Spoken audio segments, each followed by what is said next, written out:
Kimbok, c'est ultime savoir l'univers.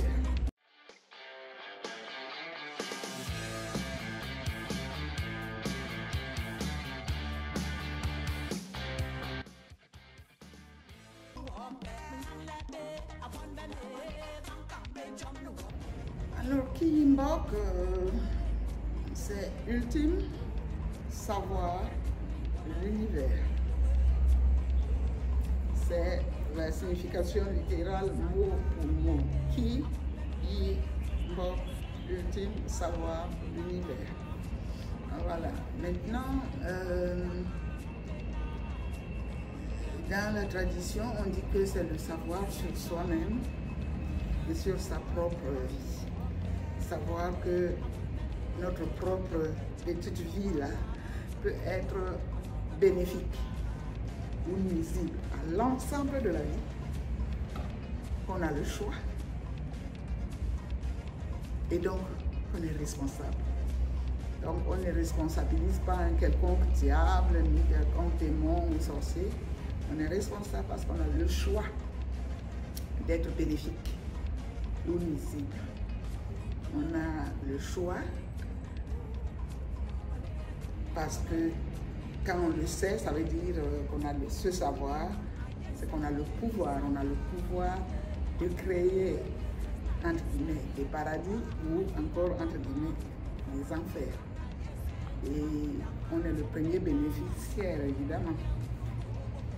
Donc voilà le contexte. Et vous voyez que par rapport à l'histoire du continent, c'est très important parce qu'on nous a tellement traumatisés, mis en tête que bon, mais ce sont les autres qui ont le pouvoir de changer nos vies, de nous aider, de nous développer, de faire ceci, cela, parce qu'on n'a pas le pouvoir de changer le monde. Or, lui qui enseigne que tout enfant de ce monde peut changer le monde, rien qu'en se changeant déjà lui-même. Donc voilà à peu près le sens de Ki. Et vous voyez donc la portée universelle, c'est l'humain en général. Quand l'humain peut avoir le choix, le savoir et le pouvoir d'être plus bénéfique à l'ensemble de la vie, c'est là qu'il devient humain, c'est-à-dire qu'il aspire au divin.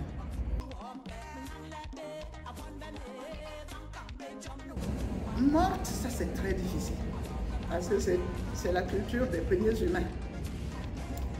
Et nous sommes, nous les Africains, nous nous considérons comme les pères et les mères de l'humanité. Et donc, c'est ce qui est essentiel, c'est ce qui est fondamental, c'est l'ADN des cultures africaines. Donc, morte, non, mais elle a été quand même terriblement étouffée, maltraitée, autodafée, colonisée, esclavagée, et tout. On ne peut pas dire qu'on l'a laissé progresser normalement comme toutes les autres cultures d'autres humains qui, eux, se sont créés un Dieu qui les autorise à décimer les autres peuples et à s'accaparer de leurs biens. Donc ma grand-mère disait qu'on dirige le monde comme on conçoit son Dieu.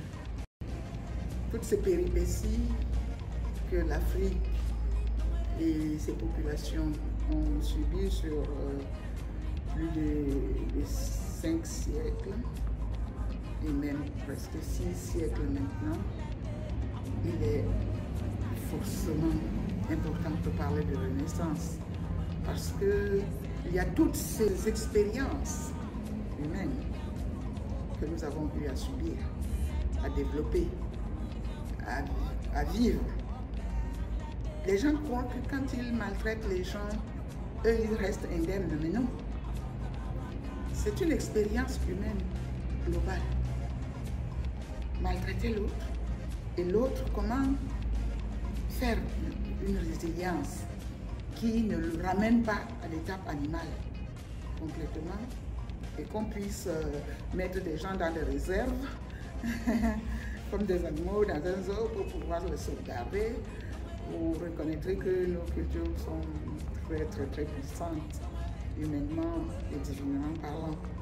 Donc cette expérience que le continent a vécue doit servir.